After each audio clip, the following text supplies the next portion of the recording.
Hello, this is 52 Weeks of Design Live, and I'm Alexa Hampton. And today I am inviting Fran, Keenan, whose name I'm putting in right now.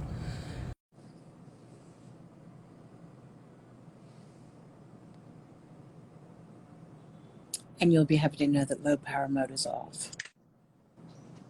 Hi! Hey, how are you? Look at your pretty short haircut.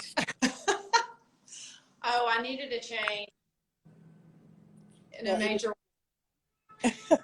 Thank you. You're sweet. How are you? Are you good? I feel like I need to move up a little bit. Thank you so much for letting me bungle the last time and then hopping on today. Listen, if none of us can pivot at this point, there's something wrong. I don't know. So I hope it was quick. I hope it was fast and you felt good. Good. Yeah, it's just, so Yeah. COVID, then child with appendicitis in Europe, then Oh, Europe, which was a nice one. But yeah, it was a very busy yeah. time. How about you? How's your summer been? Those are some curveballs, Alexa. I've had a crazy summer too. We had one graduate, our oldest. Congrats. Thank you very much. And so we took her to Paris for a quick jaunt. It was like 6 days. Yeah. It was just a total blast. And then we came back, and summer is just always a dance. I mean, if you're a working mom, it's just you get up every day and you're like, where are we going? I'm doing this, so you can come with me, or we can do something else, or Totally. it's always a little bit of a dance. And then my other two went to camp, and then we did a 50th anniversary for my in-laws in Italy. Oh my God, it was a crazy summer. It is. Summer, yeah. And I've said I probably won't do 2 trips again. It was so much fun. They had it planned for like 3 years. And and we really did not know that it would happen. We thought surely there's going to be, just something else that keeps us from going, but it happened, and it was awesome. It was so great. And we were so grateful to do it all together and celebrate them. Big deal. 2022 will be a happy year to remember after all of the crap. That's right.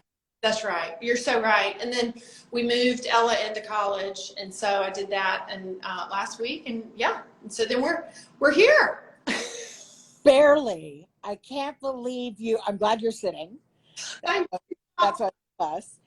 Okay, and now all you need to do is tell me the story of your life.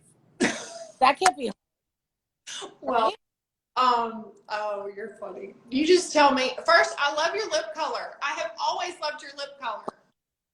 There are 12 of them.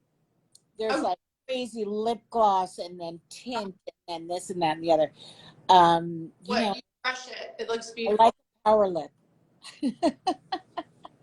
But I keep trying to train myself to smile without losing my upper lip. So like, I know, right? Yep. Yes. But nothing could be more important than lipstick, frankly. This is true. But, especially the older I get. But decorating is very, very close. This is true. So when you were little, you had mauve. Yes. The bedroom. Yes. Well, it was gray blue, and it was like this Laura Ashley sort of nice. Gray blue walls with a mauve rose border. And we found the bedspread that was sort of the opposite, so it was the negative space of the wallpaper. Yeah. You remember. And I meticulously made my bed, just the way, so that when you folded back the comforter, not the duvet, the comforter, remember? I love comforters. Yes. I mean, and they get me down to look at. I know, it's true. Especially in cold weather. The comforters are really efficient. but so I had my comforter that I folded back, and I actually would make it up upside down, like, backside, so that the pretty side when I folded it back would be showing. And anyway, my dear mom would just let me get all those details the way that I wanted them. And then as I grew up, I was like, this is over with. It's done. We've got to do color. And she let me do turquoise, and it was a blast, but it definitely wet the whistle. I mean, I grew up with both of my parents appreciating art, appreciating antiques, appreciating houses. But when I went to school, I was just I loved fashion, and I loved getting dressed every day. And I told my parents when I was probably 15 or 16, I was like, look, I'm not going to be a wild and crazy kid, but I want to wear what I want to wear, and I'm going to be appropriate. And so my mom just said, okay, we need to let her do this. And so I would come downstairs and I would have, like, pareos over leggings, and he would say, is this a skirt, or what are you wearing? I'm like, I don't know. I just thought it's cool. So that was. What did your classmates, were they totally on board? Were you the cool, fashionable kid? Oh, well, I don't know if you ever think of yourself being cool. I thought I was tremendously cool. I still do. And nobody can tell me different, even though many try.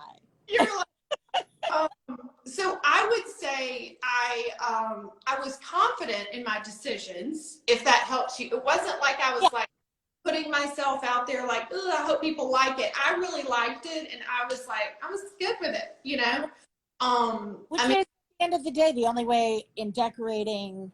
Yes. Like, you have to have conviction. You do, and you have to. I mean, that confidence, and I saw that clip of Iris Apfel on her Instagram, and I loved it. I just thought it was so great. It just originality and confidence, and I sent it to both my girls because, they're both really creative. And I just was like, this is the secret sauce. Like, you have to have this to be in a creative field. You have to believe enough in your inspiration and your ideas to sell them. I mean, isn't that what we do every single day, with a client? Yeah, but that's the gruesome way to put it. So thanks. Really depressing. You're inspirational. You're making me so happy, and you're like, well, I'm selling them. But I agree with that, and I think it's cool that you were so early to that particular party. And I think right now, obviously I like social media. I'm on it all the time, but I do late at night, especially late at night when you want something mindless before you go to bed. You don't want to like read about politics or something. Right. And like the reels will start, and then all of a sudden there are all of those filters, and they all make everybody look the same. And like the joke I have with my husband is like, I don't know what I did to Instagram, but it hates my nose. It tries to chop my nose off. It gives me like this tiny, and then it has like a glowing white, like orb emanating. So and then we all get the cat eyes, and the cheekbones, little chin, the big mouth, and so. Yeah, of course. Now more than ever, saying that as a parent is such great advice, as a parent or to creatives. Yeah. Don't be lulled into sameness. Like, you want to belong, but you just can't. Right. You can't seed. Yeah. Well, and I think that is. I love the way you put that, because I think in our work.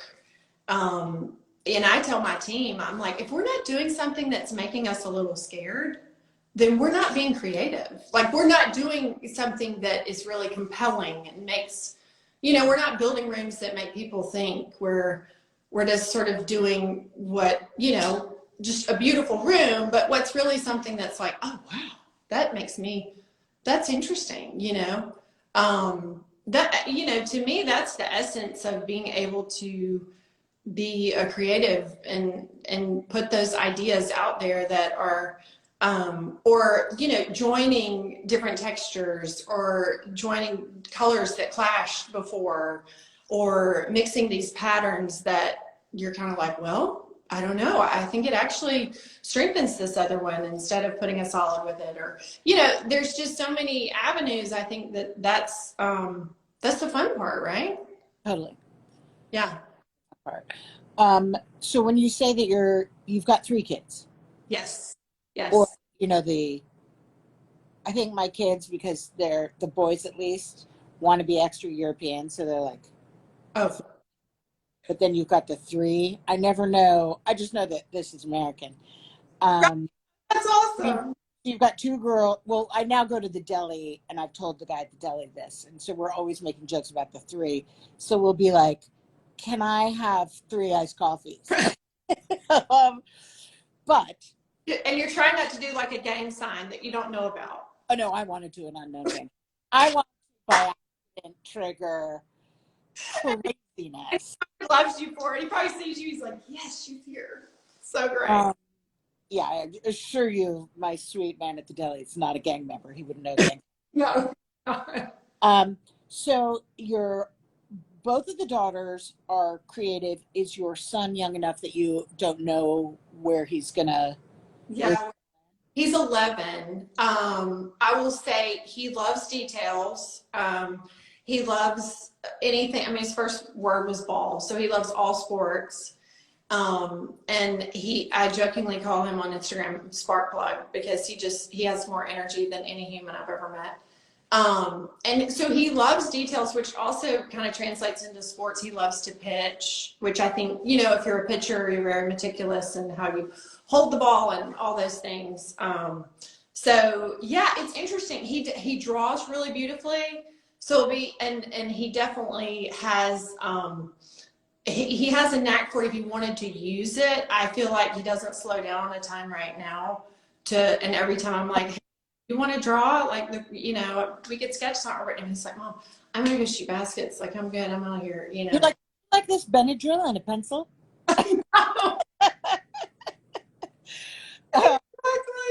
Oh, you're so true. And what do the 3 of them think about your working life? Oh wow, what a question. Yeah, that's funny. I mean, I know it's hard to answer, but what do you think they think?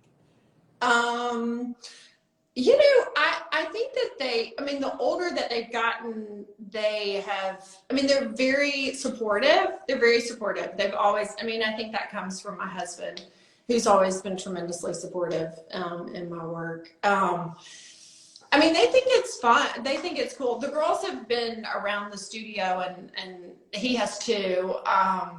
And they've actually started sort of doing, when they're around, I'm like, hey, why don't you pull some cranberry linens while we're in here? That kind of thing. So just to sort of, and my middle actually came home from camp with mono. And so she she was like down for a week. And then she was like, Mom, I really feel fine. And so I was like, okay, well, I'm just going to bring you in here and you can start doing a few little things here and there. And she's been really, I think she's had fun, and I've had a blast with it too. So, it's one of those things. You're a mom, so you don't want to like force anything on your kids. It has to be their idea. And when I was, my oldest age, when I was 18, like interiors wasn't as cool as fashion. So I wanted to do fashion. That was, I was like, well, I like houses and I like to look at rooms, pretty rooms and so forth, but I really felt like fashion was so much more hip. So how did you make the switch? Well, I had a friend in New York when I lived in New York who was working at Diamond Barada, and we would meet for coffee and stuff. And I'm like, oh, what are y'all working on? And she would, and at the time I was working in fashion. I did menswear at Polo Jeans and excuse me, and then Hilfiger, and I wound up like asking her so much about her work, and they did a lot of custom rugs, Bill and Tony, custom rugs, wallpapers, their work. And so she said, we actually have an opening. Do you want to come interview? And she's like, I'm so sick and tired of answering your questions. Why don't you just work here? Exactly. Like, so she was like, just come talk to them. And so I like schlepped my fashion, portfolios like up to the, they were on Lafayette at the time. And I bring them in. And so we start talking and, and they're a ton of fun. And they ask me, all about kind of work experience and that sort of thing. And I told them my background and that was, Bill was like completely on the spot, like everything just instinctual. And, he was an artist by training. I mean, just totally, it was like, well, you're hired. Like, we can give you this job. It's X amount of dollars and, on the spot. And I was like, what? And, I'll never forget. I said, well, I brought my portfolio. Did you want to see my work? And he was like, oh no, that's okay. I was like, I guess, yeah.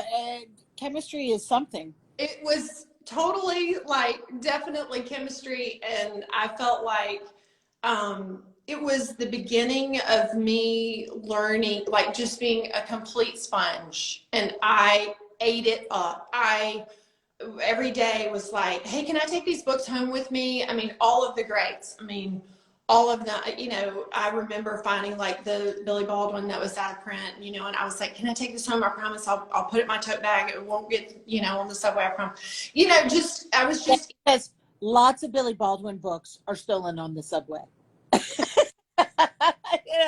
Number one thing stolen in New York City, like on the 6th. Right, I know. And the Jean Sen book is also very, very popular.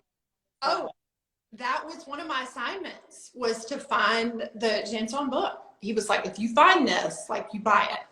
Yeah. Yeah, I remember those days. Do you remember the antique store called Coconut? Oh, yes. On Green Street. Yes. Downtown. I loved Coconut. Everything they did and had. Yep. And that is where I got my copy of the Janson book. And they had so many of the, I mean, if anyone had pieces of, then they had them. Yeah, they were great. Amazing. They had such a great eye. So how long were you in New York? So total, like I did an internship in the Hamptons, moved from Birmingham, moved from Mississippi and was in Tuscaloosa and just went for a summer internship. So all of that was in college, then came back and worked in the city. So 5.5, 6 years. And how did you know when the time was right to jump back?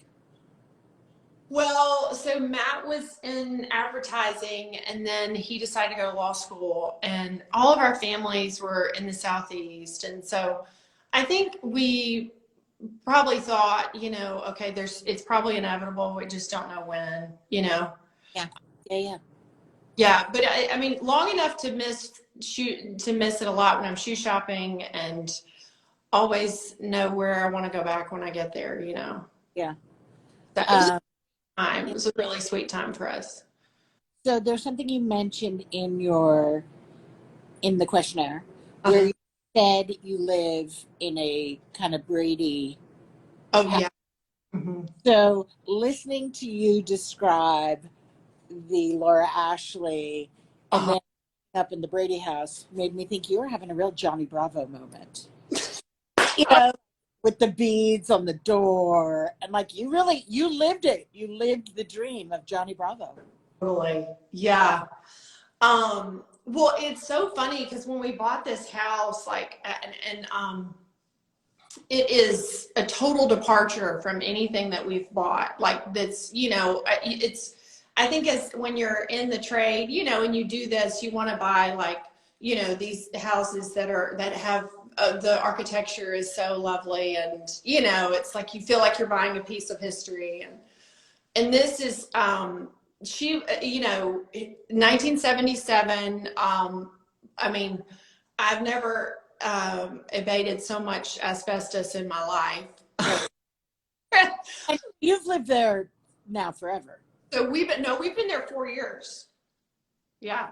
So that was, yeah. So 4 years. Oh, so you've left that house. You're no longer in that house. No, we're there now. Bought it 4 years ago. We did the renovation, but it was, you know, in 77, and it's like totally ASIM, like roof line and everything crazy, clad in cedar, which I loved. I loved the cedar from the get-go. And, but I mean, you know, unless you had vision, it was an ugly house, you know. And, but there's something kind of fun about that, right? Like we always. Well, for those of us growing up watching the Brady's, like, that's pretty effing cool. Well, and the thing is, through in the kitchen, not cool, but everything else was pretty cool. Right, yeah. But she also, the way that it was decorated, you know, it was, which Carol and Mike didn't have this, but you know, it was like afterwards, people kind of wanted a little traditional in these modern houses, you know. So when I saw it the first time, it had like shag carpet, but then it had like traditional, like gingham drapes in places. And so it was like she was wearing like a twin cardigan set, right? And she really be wearing like, you know, a biker jacket with like ripped up jeans, you know, like. Yeah. So, I mean, but that's a kind of house, though. I mean, that really lets you feel like you can do anything, right? Yeah. Probably not get curtains, but you have such license. You do. And I feel much more emboldened to do contrasting styles than ever. Yes. And you have that. I think that it's a total freedom because it was already having an identity crisis. And so I was like, we've got to make this more modern, but then I wanted to bring in like traditional pieces that I'd grown up with, and you know, and so then it was a lot. And actually I took a trip with my sisters to Paris in 2018, and it was so directional, just the way that, and the Europeans do it so beautifully. It's much more seamless than Americans, just in mixing, because most of their architecture, almost all of it is historical. So you have to have some modern mixed over it. And that was really compelling in a lot of ways for color palette, and then also just for me feeling like I had the license to, you know, do different, just bring. What is the color palette? So I did black floors, ode to Mr. Hadley, and then the walls are, you know, they bleed everywhere, so it's a really pretty cream. Right. But it's crisp enough that it can handle the white. It's called Cloud Cover. So I've been more. And then I did a salmon, salmon's in it. I definitely do a lot. I mean, like I did black sisal in our bedroom. And then our bedroom walls, I have a Farrow Ball paper that I put with the Dimity. Have you ever used that color? It's the Farrow Ball color. I mean, I must have. It's like my husband said, "Is this pink?" I was like, I call it candlelight. Like dark brown. This is very manly. Exactly. So it's like it looks like candlelight. I call, you know, some of those colors are kind of candlelightish. But it's really pretty. Like the ceilings in our bedroom, I have like a bed niche, and it was the original garage. So the entire air handler is like above the bed niche, and the befores are hilarious. But I was like, we're just going to sink our bed in here. It'll be really chic, you know, we wallpaper in the That's back. like your childhood thing with the closet. Yes. You have the same. Exactly. You just sink a king size bed in there. How great garages are just great for that reason, to just totally take over. I love it. And just eventually make it all living space. Yeah. Are your kids on a different level, or were they? How are some of them? Well, the original master was upstairs, so I brought it downstairs in the original garage. And it was actually this kind of den that was a weird part of the floor plan, so I changed it. Johnny Bravo. That's right. Yeah, exactly. Yeah. It's been a discovery in a lot of ways. It's a fun house. I mean, we did the kitchen during COVID. Yeah, you must feel like you've only just moved in. 4 years is nothing. Yeah, it's really it's been a fun house. It has so much light. The windows, I mean, we just have, you know, they're big, so it's nice in that way. I think I'd have a hard time moving to a more traditional house right now because you were just so used to the light. Yeah. Mm-hmm. And I know I've referred to this before, but some architect I work with, in the past few years was like, yes, modern traditional is traditional design, just with bigger windows. Oh, wow. Mm-hmm. And I was like, oh yeah, that makes Wow. like Yeah. all amazing lines, just blow up the size of the windows. Just as big as you can get it. Yeah. Yeah. Somebody, I just got new glasses, and I can actually read the comments. And they're so chic, by the way. Somebody wants to see pictures of the before and after. Are they on your website? Oh, we did. I'm trying to think. I have not done the before and after. We did during COVID, Veranda was kind enough to do like a decorator at home thing. So, I did a kitchen video. You could see the kitchen video. I want to see the whole thing though. I know. I need to have it shot. It's always something that, your house is always last. I don't know if you're like that, but. I mean, yes, until I realized because I work slightly differently at home. So then I realized like I really have to put to show this version. Yeah. Yeah.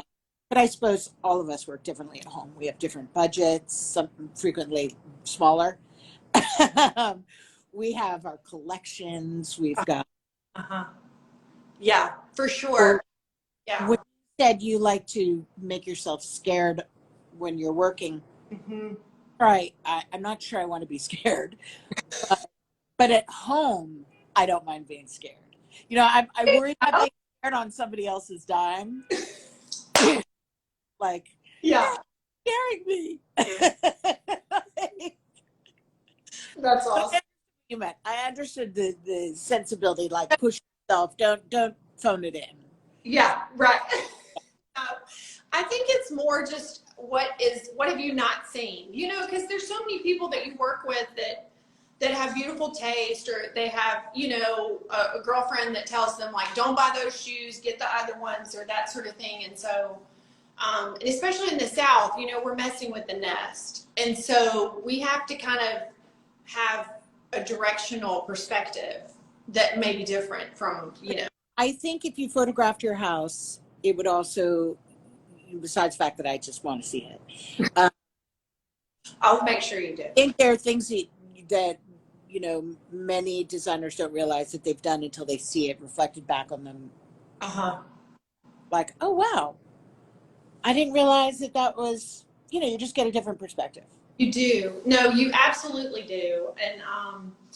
And that I do love the perspective that I gained in New York, like working, and we work all over. So it's kind of, it's nice to have that, it's a perspective that's gathered from a lot of different places, that makes it. And obviously you have a yen for Europe as well. I do love crossing the pond. Yes. Yeah. And you also said you love the beach. Yes, I love the beach. I grew up going to the beach, and it's just a sweet spot for us. We're actually working on a house down there right now, and it's just it's always nice to very cool. Do a site visit, but which we're due for one. Call it a site visit. I'm going on a site visit. Except I'm always like, we got to do this, and then we get in the car and something, you know how it is. It's like you got to get back for whatever is happening that you don't want to miss out on. So tell me some about your office too. Where do you have a big office space somewhere else? What does it look like? I'm moving offices. Oh, you are? Or yes, I am moving offices. I've been mostly working on sites or out of my house. Oh. And I'm really excited, and I'm very curious about what everyone's up to. Well, so we were in we're in an area in Birmingham called Homewood. It's closer to downtown, but it's really good. It's convenient. We have good proximity to a lot of things. So, and we have kind of a mini design district for like hardware and carpets and things like that. So we loved where we were. And I didn't want to move that location. And also it's 5 minutes from my house. And I secretly really want to get an electric bike and ride my bike to work. Thus the Parisian bent, you know. So anyway, I'll let you know how that goes. But, we were in sardines in this space, tiny, and needed space. And I looked at some spaces and wound up, it sort of fell in our lap. We had some friends that had owned a historical house. It's a Craftsman, like I think it's probably pre 1920, but it's definitely 1918, 1920. And they were ready to let it go. And so we bought it, and we're upstairs. The design studio is upstairs, and then I'm actually down now because I like, a lot of my work is on the phone. It's phone calls. It's not as much, it's emails and stuff, but I really have to talk to someone a lot. So I'm like, so, and a lot of my team, they're all younger than me. So, they're doing the email and the email. I hear you. Yeah, which is great because we have a paper trail and we know exactly what. Phone. Right. Are you? Yeah, you're the same. Oh yeah. Yeah. Oh, so yeah. I would hazard to guess that the thing that I say that most irritates my colleagues is, "Did you call them?" Yeah. Because it's like, yeah, I reached out, but I haven't heard back. Did you call them? Because emails. I can leave an email unread to torture myself, meaning to go back to it and then like lose track. Yes. It's true. So, and two, it's instant. It's like, okay, is it in stock? If it's in stock, well, hey, we could know right now. That kind of thing. So, but I've learned that it's good to have both.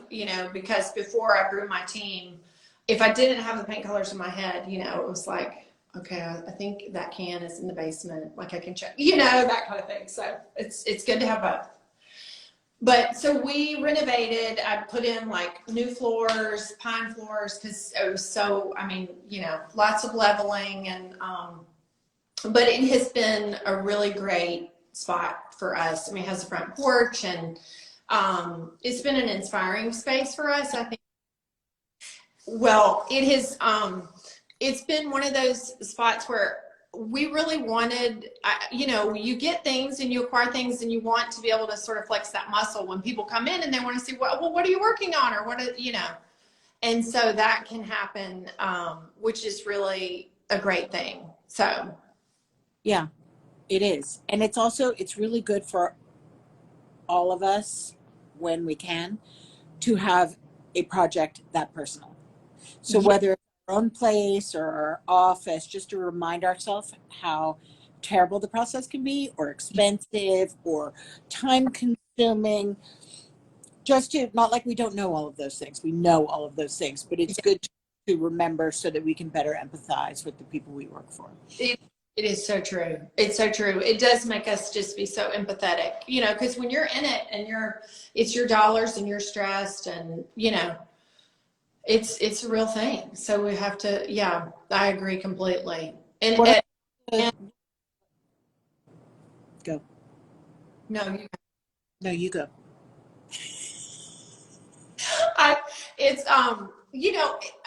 Renovating and doing it's a lot like pregnancy, so I've always said, like, you get to the end and you're like, okay, I'm pain.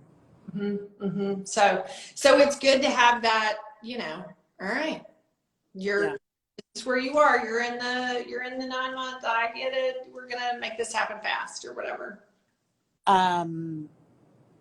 It's also good because obviously the people we work for have such a huge influence upon us. And so it's interesting to see every few years how all of those changes have manifested. And then our workspace or our dwelling becomes a mini lab for then the next people we work for. Yes, yes, it's true. Yeah, So absolutely. what about some of the projects you're working on right now? Right now, we are working on, well, we have the Alice Beach house that is really cool for a lot of reasons. Obviously, it's a beautiful area on 30A, but it. I did a place in watercolor. Oh, you did? Oh, yeah. Okay. So And you. I had no idea like alternate universe existed of these Yes. beautiful made up Yes. towns of Right. gorgeosity. Right. I'm working in a Peter Yep. Penoy designed house. Oh, wait. You were breaking up. Say that again. You were in Are you what? working in a Peter Penoy designed house? Oh, oh, wow. Beautiful. Are you? Oh, no, no. I wish I was. I thought you were. Sorry, you were breaking No, up. didn't he do a lot of Alice Beach? Oh, I don't know. Maybe he did. T.S. Adams drew our house, the house that we're working on. He's the architect. His firm. So yeah, I would love to know if Peter did work. Yeah, that would be amazing. All of the architecture is really lovely, very pristine, very beautiful. I mean, it's amazing.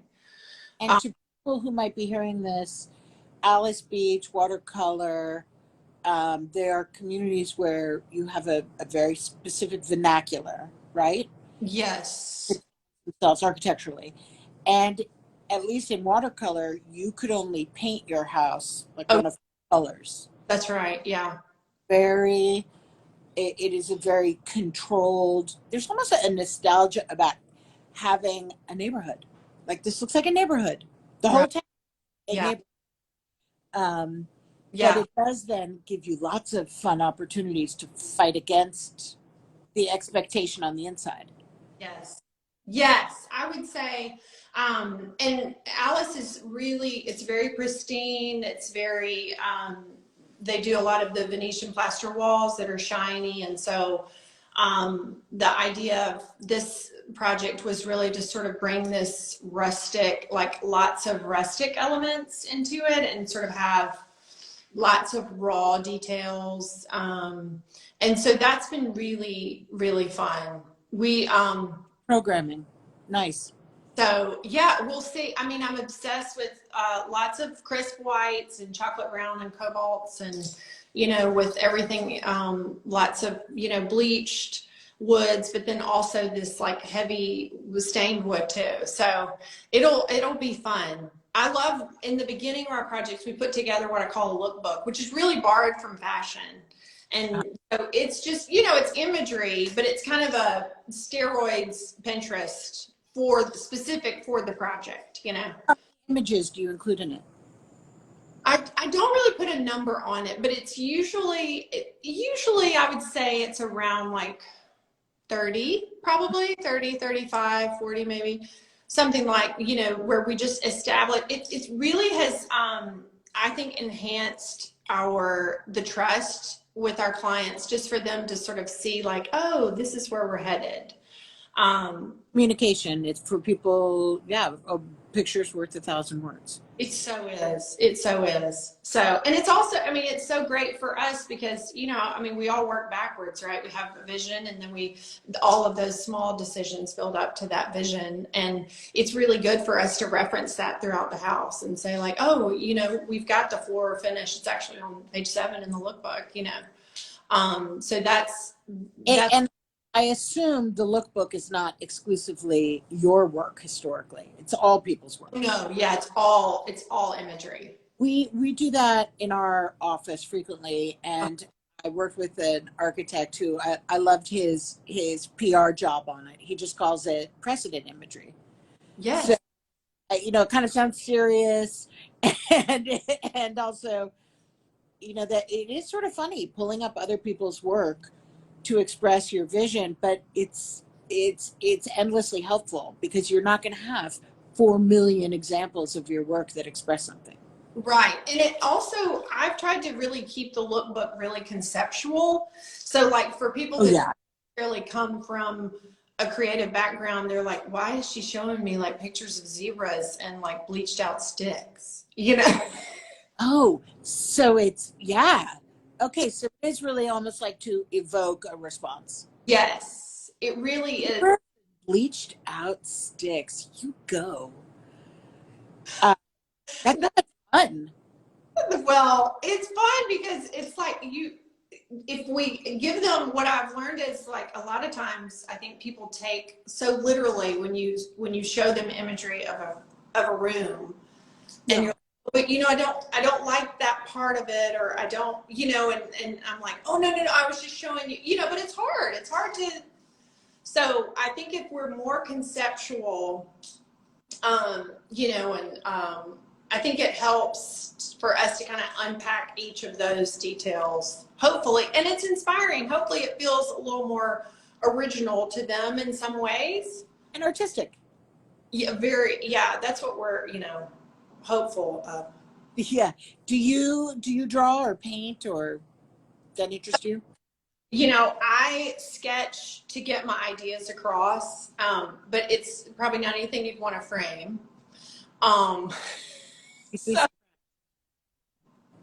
but it is enough chicken scratch, like, okay, the countertop needs to be, this way, or that sort of thing. So I'm definitely sketching and drawing, but trained. I mean, fashion illustrations, I had to do all of that, but I mean, so many great designers have come, or artists of all stripes have come out of fashion illustration. Yeah, well, I'm glad for my background in it, because I felt like I had a strong background in fabric, and a lot of the students that I'm interviewing now in interior design, they're very technical and they're very good at CAD, but they may not understand fabrics like we need to, Yeah, but like none of us are going to be fully cooked when we come out of school. That's just that's the first step in the process, right? True. Yeah, totally agree. Yeah. Are you involved with any of the schools out there, or is there one that you find yourself hiring from the most? Well, most of Alabama, University of Alabama is definitely represented in the studio, and Auburn University, I've met with Samford University is a small private university in town, and we've interviewed with them, and they seem really sharp, and so we try and recruit from where I had a great intern from SCAD, so it's always nice to meet young people. It's also nice, the credibility that my age group, you didn't necessarily have a degree, and it's wonderful, even though that's not to say that the journey is finished when they graduate. That's just the beginning, but it gives such credibility to the profession, and some of these schools are just so cool. So cool. And yeah, and you just see that you really with our oldest, when we toured, she's at Auburn University now, and she's in the fashion program, and I remember like she was going back and forth, and I said, you really need to go to see a design school, but she wanted a big university feeling, she wanted to go support a football team, and all the kind of side, life. Yeah, life. So you're not just doing art school. And she was standing in one of the pattern making rooms, and she was like, Mom, so this is like my class? And I was like, yes. And she was like, oh. It was like eureka, and I remember feeling the same way, so I think it's what a great, opportunity for us to be able to, grow the profession, and for them to be able to see like, oh, these are, and so much of it is, it's a good red if it's, a cashmere turtleneck, or if it's a wool bedroom. Yeah, I have to, like, kidding. I've been in this position too long. That's how lazy I am. I'm like, oh my God, I want a piece of toast that needs to be turned over in the oven. Love it. Okay, so I have lacquered a room after a nail polish before. Absolutely. Um, Yes. Love are that. your favorite fashion designers right now, and does that still speak to your decorating work? Oh yeah, I think it always influences us. I mean, I love the pattern that is there now. I mean, I am always drawn to pattern and color, regardless. I would say, I mean, Ula Johnson. I mean, her color I think is just phenomenal. It's always inspiring. Isabel Marant is a favorite. You know. I mean, there's so many. I think what was so inspiring also is the upcycling. So much of the vintage, you know, amongst, I mean, that was our oldest when we went to Paris. She wanted to shop everything used. I mean, it was half of what she, you know, wound up shopping for was, you know, from 1950s or 60s or, you know, so it's really inspiring to see that, you know, it's the greatest form of recycling, right? Oh yeah, upcycling is another PR job by Yeah. use. But yeah, you're borrowing, not borrowing culture, but you're getting a piece of the authentic something. Right. Right. Um, Because it's, you know, we take ideas that we, you know, we see, or we, you know, nothing's truly original, right? And so it's reshaping it. Not over here.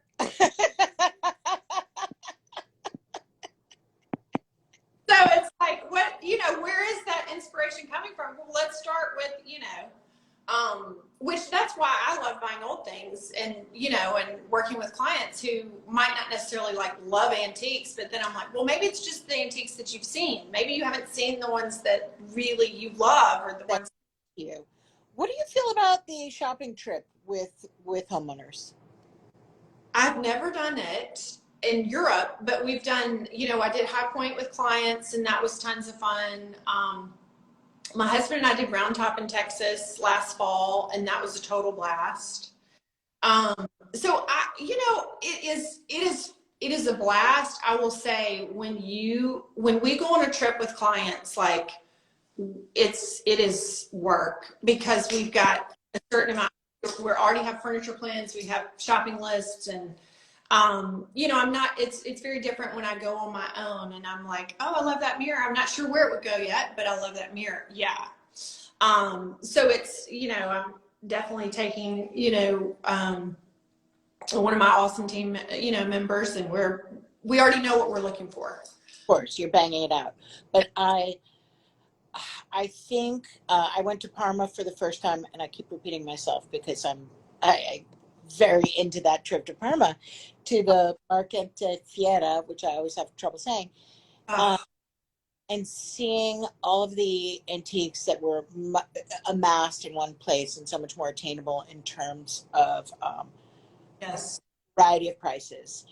And of course, right now with what's happening with the price of oil, you know, there's a delicate math somewhere there, because going in pieces and getting them immediately, and they are real, and they are beautiful, and they have history, or they're an upholstery frame, or, you know, fill in the blank, Yes.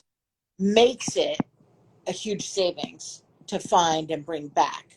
Right. But there's an inflection point where, like, buying too few costs too much vis-a-vis oil, and buying too much will then become too expensive. But I'm starting to think more and more that those trips are, you know, they were so prevalent in my father's era, and I think we have to go back to them, and I'm not upset about it. Well, and two choices. That's the thing. Like, it's like, whereas before you might go and find, you know, one or two chests, and there you would have six, and your clients could choose. You know, I think that. I think the trick will be that we'll have to go on an advance mission. Right. And find the things and do the spa. There goes the phone. And do the selecting on our own, so that we're not discovering with our clients and getting unfocused. Right. Like, oh my God, that's beautiful, that's beautiful. Ah. Yeah. Go find our stuff and Yeah. then have them come in like 3 or 4 days later and Yes. on a half day, like we we have lunch and then go do your thing. Yes. I think that's brilliant. I think that's brilliant. But I think we have to feed ourselves. Mm-hmm. Like, Oh, was it these 2 trips that you just took? so inspiring. So, Did you in, see great museums or, yeah, yeah. I mean, of course, we go to the Louvre in Paris and, you could stay there for, a month and still not see it all. But, I think even just walking in the neighborhoods, oh yeah, just, I soaking mean, totally. And I did this like hilarious, like doors and floors while in Paris because I just was like, they're just yeah. even the door color, even the floors, like, you know, um, Not because even, especially, by the way, am I bright orange right now? What happened to my phone? I Uh, just a completed shade in your back. it's for my Technicolor face. No, you look great. But I think especially those materials that have the patina and the age, and yeah, Yeah, you're not better doors than in no, no. Paris. And two, it's like when we're in these decisions, so many of these decisions and projects, we're looking to have our decisions, affirmed. So it's like you see things like that and you're like, well, duh, yes, of course I'm going to do that. That it's successful. Yeah. Yeah. And it stood the test of time and it's, so it's so much inspiration, so much takeaway. I came back from Italy. I wanted to tile everything. I just want to tile everything. And I can't believe that the fabricators aren't on the money. Like they need to have their faces on the money. The fabrication alone. Yeah, I think digital patterns are just going to be more and more important to me because then we can have that inspiration that make them unique. Yes. Yes. In the blank, whatever we're talking about, unique. Do you focus on Europe or are you vigilant about going everywhere? I mean, it's hard because you're working, you have jobs. Yeah. Yeah, I would say, I love a deep dive trip like I've done this summer. And New York is great, just in seeing fresh things. I think, the inspiration is really, if you have the right lens, you're seeing it everywhere, in different ways. And I think I can go to, I'm from Tupelo, Mississippi. So I can go to Tupelo and see, colors of the trees against the pond and, and be like, oh, wait, that yellow green looks terrific with, these black and browns. Like we should totally do this. And, it's actually what we're working on. We're finishing a house in Nashville now, and it has, yellow green, like sort of alligator green on all the doors and, some browns. So it's just, you see that all the time if you have that lens. It's just slowing down and seeing it. I hearing you say it, yeah, it's totally fashion. Yeah. Like it's that moment in Devil Wears Prada when Yeah. she snorts about the blue, and then the Anna Wintour character talks about the history of the blue and blah blah blah blah. Mm-hmm. Very cool, very cool. Um, what's going to be exciting this year for you? We're working on a really cool house. It's a historical house with Bobby McAlpin in Nashville. That's a different project. Say again. How great is Nashville? Oh, it's awesome. It's awesome. And it's like blowing up. It's amazing. Every time I go, I'm like, oh my word, all these people, like they're moving in.